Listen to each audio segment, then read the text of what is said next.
let's get it indeed. It is game 3 here of the final day of the FNCS Grand Finals. Bala, what an unbelievable first set of games, and I have to agree with you, man. Shayo and Clay brought the action, and our players here today, Bala, are bringing the action as first zones revealed. That it is, and a lot of different things unfolding along the map that we have to be paying attention to. Obviously, the players up in the lead who are pushing forward. Some other people too, CRR still trying to hold on. He fell a little bit down out of where he was yesterday. Played so well. Actually still holds the most points in a single game with his 10 elim win yesterday. We'll see if he can turn things around. Now, Tiago's actually going to lurk up on him. He did get the shield off, thankfully, so CRR has an edge, at least in the time being. He's going to go to a full fight here. That SMG spray comes down. He easily takes out Tiago. There we go. CRR getting another 4-point there. Going to be able to work his way up. Is one of those ones that we've been seeing what's been happening today. Sundown said it earlier. The mix-up of the top being consistent and someone having a pop-off game. We did see one of the craziest pop-off games on broadcast with Martine. And there he is, the star. And Sweeze is going to come up in Martine and maybe dampen how hot he's been today. But this is what I'm talking about. Sweeze, coming from the reboot stages, has this opportunity to kind of squelch out Martine. He's going to have this ambush opportunity, but Martine susses it out. And now he has his opportunity here to keep adding it on. Martine going to go ahead and get right into the box using that heavy sniper that he got from the safe house. Martine now, this is the guy that just racked up so many elims, the most elims in the grand finals. Now on the back foot, and he's going to have to get this squeeze out right now. Only one shotgun here, Bala, and he has to fall back a little bit. This is scary. This is dangerous. Now down to 5 HP. It's not looking good for Martine. Martine now on, trying to bait out the bandage. Now he just kind of disengages here. He's running for his life. Yeah, but he doesn't really have that many mats to actually contend with this. He's just got to find a brick box to hopefully pop a bandage or two. But now they play right on his wall again. Finally some space, but not enough, as Sweeze is going to be able to react to the edits that Martine tried to push onto him. And that's another one for Sweeze. You mentioned it, the way that he has been playing through the reboot round, and yesterday too. He has been able to contend with some of the best players in the game. Yesterday, you remember that fight iconically at Retail Row against Benji Fishy where he took him out. So stopping players who are on fire, in a sense, in their tracks. Artur on the side of the map starts things off strong. Already going to be able to get in the box, but no, well played from Seventor on the other side to get right back down the mountain and into a box of his own. This third party now is going to slow things down, but no, actually, Artur keeps the gas up and finishes the fights. Has plenty of time now to really assess the situation. Kind of reminds me of the battle of the tours here. We have like a little mini show within the show action. Reminds me of the good old-fashioned Tilted Towers battle between Aiden and Nick Merckx. And we got the tour battle. It's a nice little check-in with a tour coming in with 29th place. Hen started off the day around the top 10. One of the favorites. A lot of people picked him as the dark horse. And I think he has that ability to kind of boost himself up into the upper levels of the leaderboard. We talk about gateways, talk about getting in through. Hen has that opportunity here, Bala. And Dark Horse is exactly how I'd put him, because throughout the weeks leading up to this grand finals, in week 2, he had 2 wins to start things off. Definitely turned some heads and still performing pretty well. I drop, not going to expect this at all. And yes, a big one pump from that legendary pump shotgun will easily drop.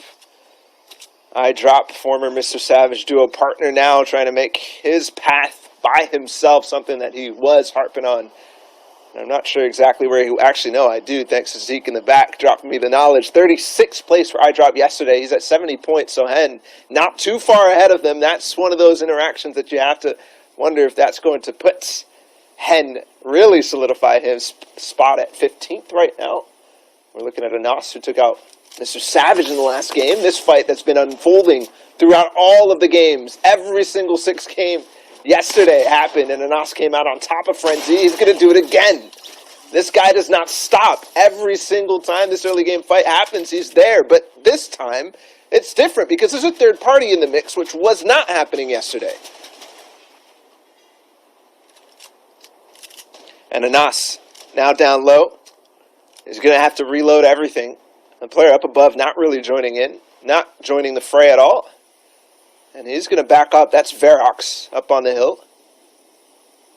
So he's fine for now, but if Verox decides he wants to stay, that could be a problem. And Anas now going to hopefully sneak away. Yes, I think it's going to be a disengagement from both sides.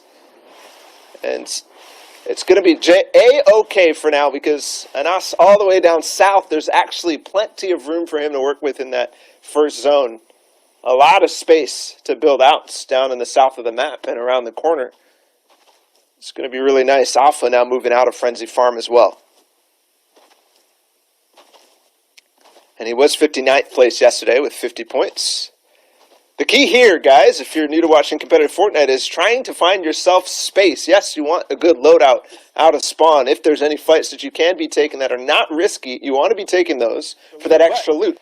Most importantly, you're going to want to find yourself up on a hill or inside a house that you can refarm. That is yours. Safe, but no, Alpha, not safe. I feel like this is deja vu. I've seen a fight happening right here every single time. Sneaky business, and yes, it was Maestro again trying to bait that house, but I mean, sometimes this play is kind of read a lot because we already saw it happen. Yeah, and no doubt here, deja vu. Lecce is around here, Bala. This is an opportunity for maybe Lecce to look into this fight as Ermoon is looking into this fight, seeing the first time Ermoon on the broadcast. Blackie Trainer. These are the people that are in the middle of the leaderboard. They still have the opportunity to have that pop-off game. Milan, someone that had a pop-off day yesterday in day one, trying to come back in day two. No doubt Tohai, his duo partner out there, rooting for Milan's success. I mean, we were talking about the Milan having the history in solos, placed 55th in Poland here, Bala. So I like this opportunity for Milan. You know, he is sniffing into the top 10. He could definitely get his way into there. We've been seeing that it is a possibility. He's in 7th place right now. And this is what I'm talking about when I say the position. Look at the amount of tags that Milan is going to be able to get. And we have seen in the last 2 games, or at least in the last one, how Storm Surge can be an impact. So any little damage that you can get really helps. Because as we get approaching to that 2nd and 3rd zone, those notifications for Storm Surge will come on, and people will realize where they are in relation to everybody else in the lobby. Speaking of somebody who never has issues with Storm Surge, it's Wolfies. And he's playing so careful here against Trulex on the side of this dam. It's a possibility that he finds himself a free elimination, but we'll have to see if Wolfies actually opts to disengage when the time is right. He looked like he was considering it for a second there, and I think that is the key for Wolfies, to actually overtake and be at the top, is to stay with this reserved playstyle. For now, though, he's still looking for these shots, but not full aggressing. We did see Wolfies have a great game 1 and game 2. About at this time, he was turned up the heat a little bit as Wolfie is trying to get this elim on the board right now. He's going to go ahead and use that heavy to get right inside the box, and the aggression from Wolfie pays off with a big major bite on Trulex right there, Bala. But this is what we've been seeing from Wolfies. He starts off very hot, and hopefully he stays hot for the rest of this run. He's still a dangerous player in the lobby. As Rezon, who had a great showing just a little bit earlier, now has CRR knocking on his door, and CRR is going to keep up the pressure. He's going to do all that he can to get inside of this box. Now he's going to go ahead and change the angles. This is what they do in the pro scene. You're going to see them attack from so many different ways, trying to find weakness inside this defense. And CRR is going to look from the bottom side, gets right in there, pushes right on through. And nice aggression with that weapon placement there, Bala. Taking advantage of the mistake there from Rezon, just barely underneath the stairs. Unfortunately, that's going to solidify his elimination there from CRR. But there we go. 2 back-to-back of the controller players on top of the EU region right now. Wolfies playing very smart in that last engagement, and then CRR doing the same as well. Another sneak attack for Strokey on the Mongrel. This could be huge for Mongrel's continued presence in the grand finals. And he is going to take some big beams, already down to no shield in this engagement. For Strokey is going to come really fast on top of this build. Strokey had a great time in the qualifiers. He got himself into this. Now looking for that start. No doubt adding Mongrel to that list of elims will get you there. Has a great kit, and he has Mongrel on the back foot here in that bandage bazooka. It's that sign that know that I am in trouble, but FaZe Mongrel has the skill to fight back, and that is what they're doing. They're about even in the life lead. Bandage bazooka goes out, gives them a moment to breathe. The tac shotguns are coming down, raining down on Mongrel. Mongrel, one of those people who coined the term of 1 HP, trying to stay away from that 1 HP vibe here, Bala. And he will go down. And you have to wonder there, that is definitely not a fight that Mongrel wanted to engage in at all. For Strokey had all of the momentum going into that, all the decision-making. Mongrel, if he wanted to, if he saw for Strokey, he definitely would have not even shot, even if the back would have given him the opportunity. So he dives on that, he makes it work. A couple other Storm fights. Mitro, the king of these types of fights, he is going to disengage from Putrick on the backside. These are people who've been engaging against each other outside the Shark and at the Frey Islands throughout this entire Grand Finals. Mitro, though, has been trying to kind of get away from that W key playstyle. Same thing with Wolfies. I think that's the key for him. Yes, he takes smart engagements for the most part. But if he gets too caught up in this sort of style, if he gets too caught up in waiting for players like this, he ends up falling before the placement really starts to get divvied out. And that's unfortunately going to be what happens. Thankfully, this time it works out. And this is the genius of Mitro. When he plays this aggressive style, he always is starting with an advantage. MMB still represented here. Mitro doing the best out of Mongrel and Benji. Mitro had a great pop-off game here earlier on the broadcast. We all know what he is capable of. We're just waiting for him to do it at the higher levels of their leaderboard. And no doubt we're going to have to keep an eye on Mitro the rest of the ride here. And now we have a nice little battle here. It's going to be one of those ones that, you know, the confidence boost. We talk about the confidence elims, the confidence things that could kind of catapult you and jumpstart your journey. And that's what Maj is doing right here, part of Solari. Getting it, trying to look at that confidence elim. There it is. He gets it right there on Mage. Mage goes down. And he's feeling it. That's what I'm talking about. Especially with the Midas drum gun there, Bala. That could be a great start to the rest of this journey. That's really well done for Maggle. Will solidify himself a good position. Now a little bit of quiet. Storm Surge was active for a moment there, but definitely down now. Yes, 70th. Moki's just 5 in the box. This is what she needs to do. Get that confidence back. You talked about being confident with your elims here. Sure, position does need to rotate a little bit, but also trying to decide what other people are going to be doing, also assessing the situation while trying to build up a little bit of happiness in this one. You got to be careful, though. Vortex not really pushing all the way through. Moki was trying to follow up on these old builds, which is something that these players will often do, but Vortex just sitting there, like we saw Mitro do just a moment ago, and she's aware. Moki with the big tag to start things off. 85 damage now off of our friends on the other side, and yes, another one. Moki follows it up with clean fashion. 2 shotgun shots in a row, expecting the play out of Vortex right there, expecting the old builds to still be occupied. Moki starting off day 2 really nice, and that's what we saw that pop-off game in game 1. We were seeing Moki on the board, one of the darlings of this tournament, so it's great to see that. But another person that's one of the favorites here is Leshy. Leshy is on fire today, and I think he will continue to blaze through the rest of the day. This is one that everyone wants to keep an eye on, catching toes, catching shins. Leshy going in, getting that green light. Gonna get this first elim possibly of the match. Going in hot. Using the pickaxe. I'm hoping not to see a disrespect pickaxe, but instead you get 100 in the dome. And now it's Leshy. It's a matter of moments before he wraps up this fight. This is very awkward here, fighting underneath the river. So much can happen, and that's what I mean. The awkwardness catches up with Leshy. Able to get Steelix and not phase by dipping in out of that water. That was a little bit scary there, Bala. That it was, but well done from Lecce. Uncomfortable fighting circumstances, but Lecce is comfortable in all of them because of how much he fights time and time again. And for him, he's definitely trying to push in with the likes of Andalex, who we see on our screen in the bottom right. He's still alive because their performances at DreamHack, they've been dueling for so long. Lecce plays 3rd at the Sweden events. Now Styler, though, on the aggressive right on top of this box. He doesn't quite find exactly where the player is, but there it is on the backside. There he could phase in. No, it's an edit from the other side. A little bit slow now as he actually does escape up above in that box. Gets the elim as well. With the escape, Fast Roki goes down. It was a 73rd battle versus 24. And Styling moving on in the rest of the way here. And Indelix, I've been looking at the feed here. Bala, I think our top 10 is almost intact. So we're going to expect some big names to kind of continue moving on. As you see, CRR Wolfies. These are the guys that are in the top 10 who want to have a great way in the middle here, Bala.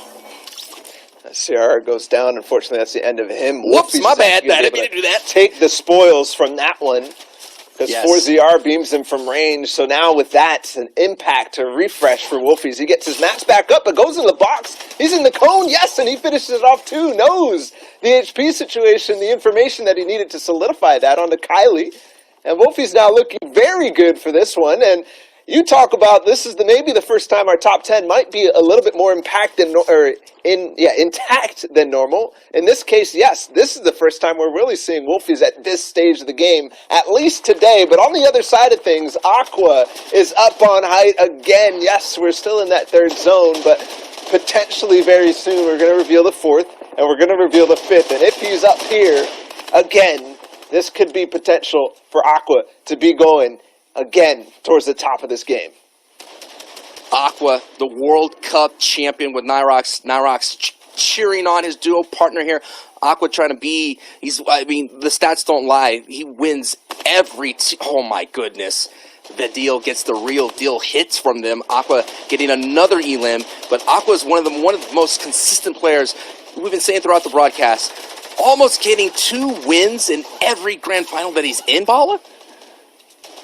Now that sounds, at the surface, very consistent. Yes, getting those wins important, but for Aqua, one of the things that's really bugging him and why he's not necessarily in the lead yet is that when it comes to placement game to game, he's actually faltering a little bit. Yes, he has those 2 wins. That pushes his average placement way up, but not really making it up over the threshold in a lot of these other ones. As Thomas HD picks up a big elim with the heavy snipe on the side of zone 2. Never mind. Oh. Thomas finds the gaps. Jachu and another one right in a row, and he might actually be able to get the refill from that too. The materials are still in that box. He's trying to find a way in, but I think he might just opt to stay right here as the 5th zone gets revealed. The double bang bang from the heavy sniper. Tomas has been sniping everybody throughout this entire FNCS Invitational solos. It doesn't matter the range, medium, far, long. Thomas is one of the best snipers we have in the EU region. An upcoming star in the EU region is Moki. Moki sitting at 48 points, but catching, heating up right now. And I think it's just that confidence. She has the utmost confidence. We saw her vibing out in the cone a little bit earlier. And now she's trying to do her best to find another elim here. Just got the revealed zone. She has it. Doesn't have to expend too much energy to get in terms of resources. But right now, she's looking to get into this box next door here, Bala. Yeah, she's just waiting for that opportunity, waiting because everybody is definitely going to be trying to box in and tunnel in. She's not in like you pointed out, but with the time that she has on her side, she can not only wait for this player to go in at the same time, but if they mistakenly go right on top of her, that's an easy pickup with that cone at it.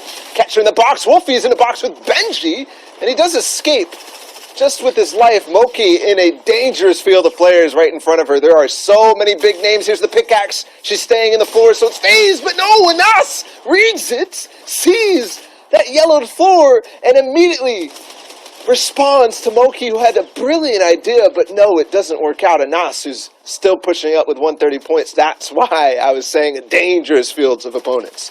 So dangerous, and Thomas picks up another elim. Aqua picks up another elim. The top 10 are fragging out here in this lobby. More points are being thrown on the board. Anas in 8th place. Aqua, where is he? On the high, no doubt, has a big dominant position. The power position here, Bala, as we see, as things are going to progress here. Wolfies is going to be very dangerous here, looking for more bites. And this is it. Wolfies was playing such a good placement game yesterday, game after game. He had some of the best average placements over everybody, really, except for Jannis. And actually, Airwalks, he did fall a little bit once he started getting the W key going, but he's back here in the end game. We're in 6th zone, and there's plenty of people that he's got to mow through and actually play for this end game, so we'll see. But this is where he thrives. If he can get that top 5 again, then all of a sudden, Jannis needs to be scared. Aqua needs to be scared. And I don't know if I've seen Jannis actually in this game, but besides that, obviously Aqua on height, he picks up another one. Wolfie's getting aggressive, but he pays for it because he's down now to 82 HP. Aqua and Nas picking up E-Limbs, so they're keeping up pace. Can Wolfie keep up pace? This second place FNCS squads with Mongrel, Benji, and Nate, so we know he is the champion caliber inside here. Wolfie's trying to prove that he could do it on his own here in the solos, and Nas actually goes down, Scully goes down, and Wolfie picks up a big-time elimination on Milan. That he does, and now moving forward a little bit more. He's got the room, but not really the materials. Only in 6 zone right now, and with only 20 builds, this is definitely going to be a tough rotation, but he can make it in the 6 zone. It's just a matter of finding one more elimination. That's why he's hunting so much. Andalex goes down as well. Here it is. Heavy step in the box, and he makes it work. Yes. On to Blackie, and that is what he needed. Now 64 builds, and also the launch pad. Jannis still up in this game, though, and Tayssir too. And Savage is in this game as well, as the lobby is now making a way down this elevation here. Jannis sitting on the low ground. Nord up there as well. Drobin in a good situation to take advantage here if he has the flops. Vibin, trying to vibe as he pushes in. Taking a look at the feed. Hen goes down. The Dark Horse has been eliminated. Vibes looking in hot. Has the opportunity to get this elimination here if he wants. He goes for the edit. Peanut butter and jelly. Gets the elimination on Lucia. Now Vibes right now, sitting really solid, but he needs that impact. He needs some loot here. He's very low on mats, and that's it. He's all done, so this is going to be an opportunity just to sneak into the box, and he does. Gets Lysen right there, and he has the grappler there, Bala.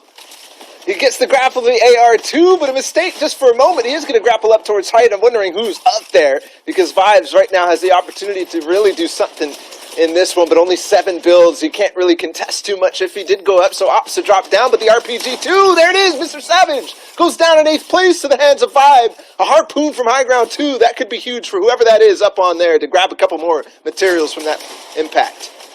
All eyes are on Vibes right now with the rocket launcher, but all eyes as well should be on Aqua.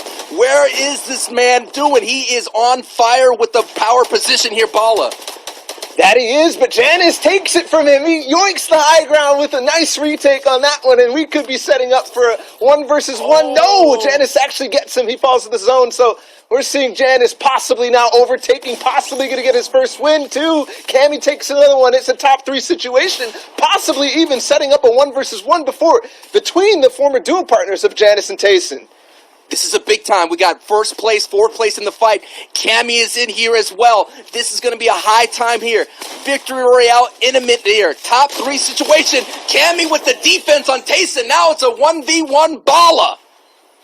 1 versus 1, here it is. This is going to slow down a little bit because the old builds in the mountain, Jannis is going to take advantage of that. So plenty of time to breathe for Jannis, but I want to see his materials. I want to see how much he actually has left in the tank. Same with Cammy. Obviously, he just got that elimination down low. So it all is right now, Jannis trying to open up these sightlines, trying to get a little bit of damage onto Cammy. But there's floppers and slurpfish for Jannis, so this is what he's playing for right now. This is all it takes. If you get in these situations, if you go into it with a setup as grand as this, there's almost no way you can lose this, but you never know where this zone takes you. It is Cammy who's coming from 22nd place, going against 1st place. No doubt this is a monster game for Cammy, as doing all that he can to get Jannis at the high ground. The flops were a key factor as Jannis predicts with a big-time hit against Cammy.